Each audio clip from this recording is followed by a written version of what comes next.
c'est quand même un événement tu vois, qui est intéressant dans la saison pour les athlètes et les ouvreurs. Et là, on est à l'aube des grands événements français et internationaux. Donc pour moi, pour savoir où est-ce que j'en étais et pour savoir où les athlètes en étaient, c'était intéressant d'être sur cet événement-là. D'arriver à gérer les aspects humains, les énergies de chacun, pour moi, c'est un peu le nerf de la guerre. Parce que poser des belles trames sur le mur ou être en forme, ça, on peut tous le faire. Mais arriver à bien collaborer, à bien bosser ensemble.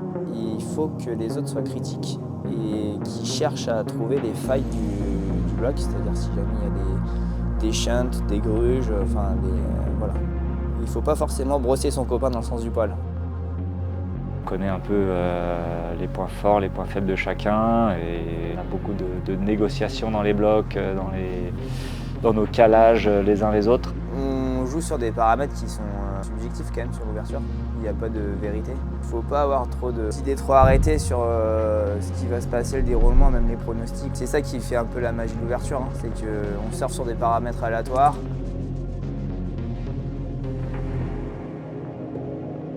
Il faut arriver à jouer en orchestre, quoi.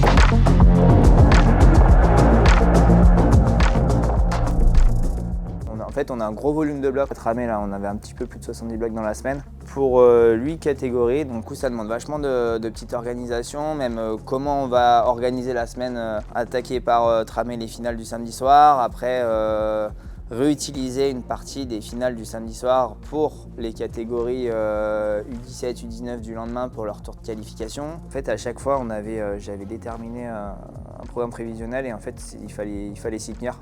Pour moi, un bloc, c'est un process, tu vois, de 0 à 100%. Et parfois, là, cette semaine, par exemple, on s'est dit que quand on bossait tout seul sur des blocs, il fallait qu'on livre un bloc calé environ à 70%.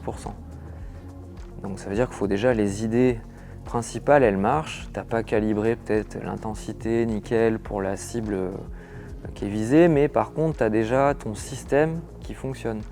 Et après, quand tu appelles un copain, juste une personne, c'est pour checker que tu t'es pas fourvoyé, tu vois, et que ça marche vraiment bien. C'est un peu pour valider et puis pour croiser d'autres compétences, d'autres manières de grimper, voire peut-être d'autres méthodes qui sortent. Et du coup, soit les verrouiller, soit les accepter. Et une fois que tu as fait un peu ce boulot-là, ton bloc, il est, j'ai envie de dire, à 90. Là, les 20%, 10% qui restent, c'est juste être au niveau parfait pour la cible visée. Et ça, tu le fais en groupe pour que les gens, les ouvreurs qui sont référents de la KT, ils aient bien tous aussi en tête ce bloc, il est comment. J'ai dit invite ton pote ou invite ton ennemi, c'est une phase où il faut réussir à décanter un bloc et il faut que les autres soient critiques et qui cherchent à trouver les failles du bloc, c'est-à-dire si jamais il y a des shunts, des gruges, voilà. Le fait d'être critique et de chercher les failles, c'est un des paramètres en fait importants dans l'ouverture en fait. Voilà, dans l'ouverture de compétition en tout cas. Un peu une compétence qu'on a en ouverture, c'est cette capacité quand même à se mobiliser, même quand finalement c'est pas le bon moment. Ça reste très différent de ce que peuvent vivre les athlètes qui eux doivent se mobiliser dans un temps hyper restreint, avec soit peu de temps, soit peu d'essais, sans info, tu vois, à vue, etc. Mais malgré tout, on n'a pas non plus la semaine pour caler un bloc. Donc il faut aussi être en capacité de mettre un peu le coup de masse, de mettre la bonne intention au bon moment pour pas avoir à l'essayer 1000 fois, quoi. Après, c'est juste, faut bien savoir quel est ton niveau quand tu te donnes à fond. Ça, c'est important.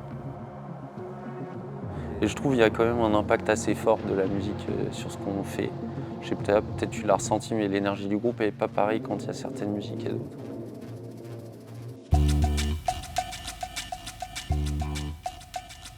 La musique, c'est plus un vecteur de bonne humeur. D'autres fois, ça nous a aidé à nous concentrer. Il y avait besoin de mettre des coups de jour des fois, tu vois, donc des choses un peu plus stimulantes. Et c'est marrant, tu utilises beaucoup le mot créatif. Moi, je préfère le mot répertoire. C'est plus un répertoire que tu modules, tu adaptes à la situation, au niveau, à la configuration du mur, des prises. Monnaie.